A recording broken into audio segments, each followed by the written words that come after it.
Hello అండి. ముందుగా నా ఛానల్‌ని ఎవరైతే ఫస్ట్ టైమ్ చూస్తున్నారో please do like, share and subscribe to my channel. మా ఇంట్లో వరలక్ష్మి వ్రతం ఎలా జరుపుకున్నాననేది నేను ఈ వ్లాగ్‌లో మీకు చూపిస్తాను. నా వీడియో మొత్తం మీరు చూసి నచ్చితే లైక్ చేయండి, షేర్ చేయండి, సబ్స్క్రైబ్ చేసుకోండి. అమ్మవారి కలశం పెట్టుకోవడానికైతే నేను ఇక్కడ రెడీ చేసుకుంటున్నాను.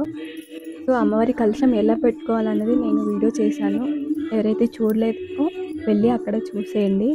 ఇంతకీ వరలక్ష్మి వ్రతం ఎందుకు చేసుకుంటారో మీలో ఎవరికైనా తెలుస్తుందా? తెలిస్తే ప్లీజ్ కామెంట్ బాక్స్‌లో కామెంట్ చేయండి. బట్ నాకు తెలిసినంత వరకైతే నేనైతే కొంచెం చెప్తా. కొద్దిగా తెలుసు నాకు. సో, అది చెప్తాను మీకు. పార్వతీదేవి శివుడిని ఒకరోజు వెళ్ళి అడిగిందంట, స్వామి మేము సౌభాగ్యంగా ఉండాలంటే మాకు కూడా ఒక వ్రతం అన్నది ప్రసాదించండి. మా ఆడపడుచులందరం కలిసి మేము పూజ చేసుకుంటాము అని చెప్పి అడిగితే అప్పుడు శివుడు ఈ వరలక్ష్మి వ్రతం చేసుకోమని చెప్పారంట.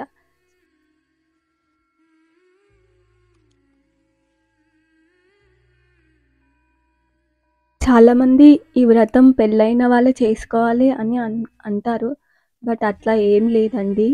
పెళ్లి కాని అమ్మాయిలు కూడా చేసుకోవచ్చు.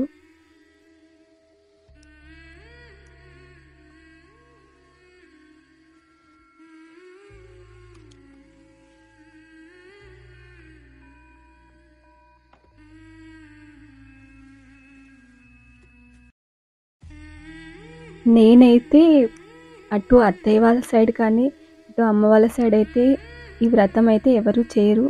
బట్ నాకు ఒక్కోసారి ఎందుకో అనిపించింది. బట్ ఈ ఇయర్‌కి నాకు 7 ఇయర్స్ చేసుకున్నాను ఈ వరలక్ష్మి వ్రతం. సో, అప్పుడు ఎందుకో అనిపించింది ఇట్లా పూజ చేసుకోవాలని. సో, అప్పటి నుంచి స్టార్ట్ చేశాను. ఇప్పటివరకు 7 ఇయర్స్ చేసుకుంటూనే ఉన్నాను. నిజంగా అమ్మ వాళ్ళకి లేదు, అత్తయ్య వాళ్ళకి లేదు. బట్ ఆ రోజు ఎందుకో అనిపించింది చేసేసుకున్నాను. అమ్మ నాకైతే ఈ పూజ అయితే నాకేం తెలీదు. బట్ నేనైతే చేసుకోవాలనుకుంటున్నాను. తప్పైతే క్షమించు అని చెప్పేసి అప్పుడు స్టార్ట్ చేశాను. ఇప్పటివరకు ఇలా పూజ చేసుకుంటే ఉన్నాను.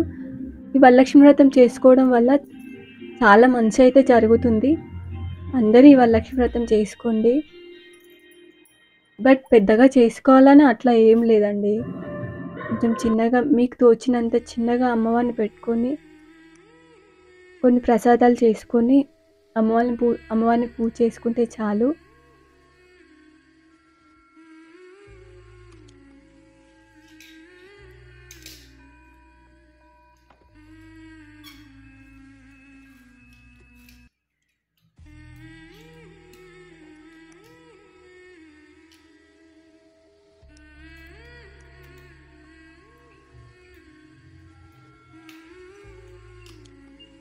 హైదరాబాద్‌కి షిఫ్ట్ అయిన తర్వాత ఇది నా ఫస్ట్ వరలక్ష్మి వ్రతం అనమాట.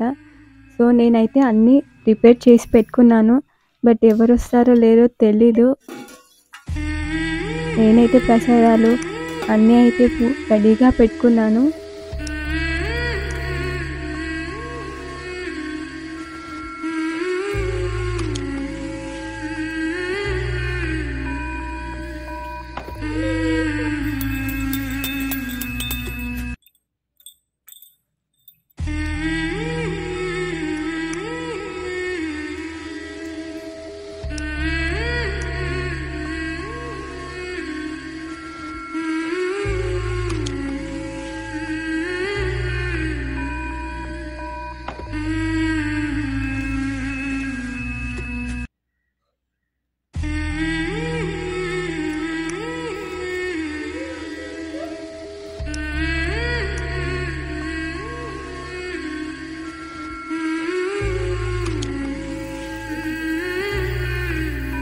ఇక్కడ అమ్మవారికి వాయనం ఇవ్వడం కోసం అండ్ వచ్చే వాళ్ళకి వాయనం ఇవ్వడం కోసం అన్నీ అయితే రెడీ చేసి పెట్టుకున్నాను.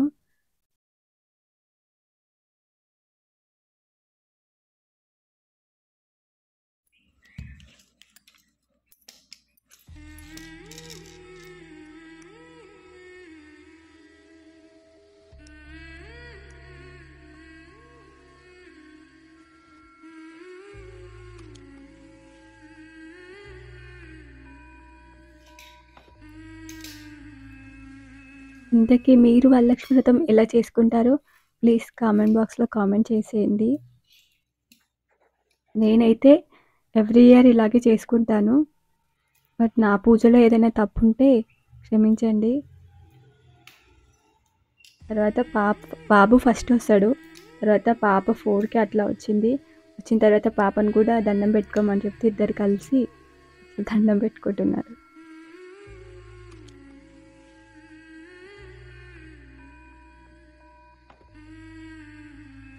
వెయిట్ చేస్తున్నాం ఇక్కడ, వస్తారా లేదా వాయినం తీసుకోవడానికి అని చెప్పేసి.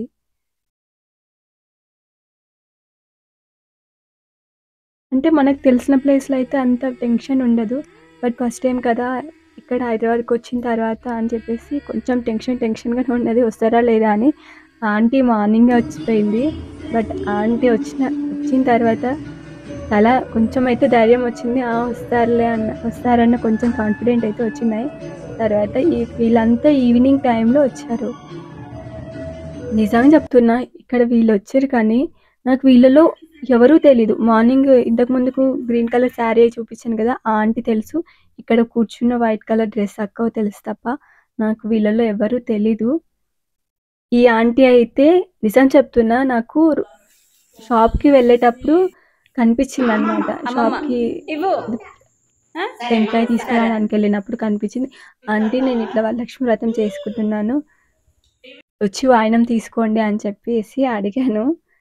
కానీ ఆంటీ పాపం నిజంగా నైట్ 9 లేదమ్మా ట్యూషన్ ఉంది అని చెప్పింది. కానీ 9:30కి అట్లా వచ్చింది.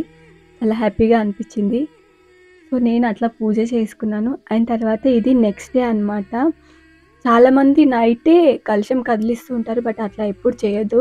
మార్నింగ్ టైంలోనే ఇట్లా కలశం కదిలించుకొని ఆ కొబ్బరికాయ ఉంటుంది కదా, అది అమ్మవారికి కొట్టేసుకొని దాంతోనే అమ్మవారికి ఏదైనా ప్రసాదం లాగా చేసి పెట్టి పూజ కంప్లీట్ చేసుకోవాలి. చాలామంది నైట్ టైమే ఫినిష్ చేసుకుంటారు. అట్లా ఎప్పుడు చేసుకోకండి. మార్నింగ్ టైంలో కదిలించండి, అప్పుడు చాలా బాగుంటుంది. ఎందుకంటే ఫ్రైడే రోజే కదిలిస్తే బాగుండదు. సో నెక్స్ట్ డే ఇట్లా పూజ చేసుకున్నాను. నెక్స్ట్ డే కూడా. ఇంతకీ నా వీడియో మీకు నచ్చితే please do like, share and subscribe to my channel. నా వీడియోలో ఏదైనా పొరపాటు ఉంటే క్షమించండి. నేను చెప్పింది కూడా ఏదైనా తప్పు ఉంటే క్షమించండి. బట్ నాకైతే నిజంగా అంత తెలీదు. నేను అమ్మవారి పూజ చేసుకోవాలి అన్న ఒకే ఒక్క ఆలోచనతో నేను పూజ చేసుకుంటున్నాను. Thank you for watching.